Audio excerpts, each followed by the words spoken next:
கூடிய மருந்துகள் சொல்லியிருக்காங்க. அந்த அளவுக்கு வாழைப்பழம் நிறைய நமக்கு புண்களை ஆற்றக்கூடிய தன்மை உண்டு. இன்னொன்று என்ன எடுத்துக்கிட்டிங்கன்னா, வாழைப்பழம் நல்ல ஒரு இயல்பான உறக்கத்தை கொடுக்கும்.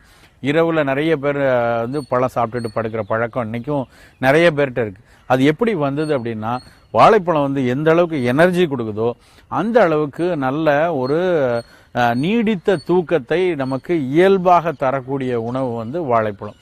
அதனால் மாலை உணவாக நீங்கள் இரவு உணவு பெரும்பாலும் ஒரு 7:30 மணி 8 மணிக்கே சாப்பிட்றது நல்லது. ஆனால் இன்றைக்கு இருக்கக்கூடிய அலுவலகங்களில் அலுவலகத்துக்கு போயிட்டு வீட்டுக்கு வர்றதுக்கே 9:30 10 மணி ஆகிறப்ப நம்ம அலுவலகத்திலே கூட 7:30 மணி 8 மணிக்கு இரவு சிற்றுண்டியை எடுத்துக்கொள்ளலாம்.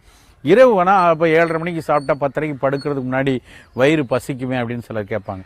அவர்கள் 8:30 மணி 9 மணிக்கு மேலே 2 வாழைப்பழத்தை மட்டும் சாப்பிட்டுட்டு அப்படியே படுத்துக்கொள்ளலாம். இது என்ன ஆகும்னா, வயிற்று புண்ணையும் காக்கும், நல்ல தூக்கம் வருவது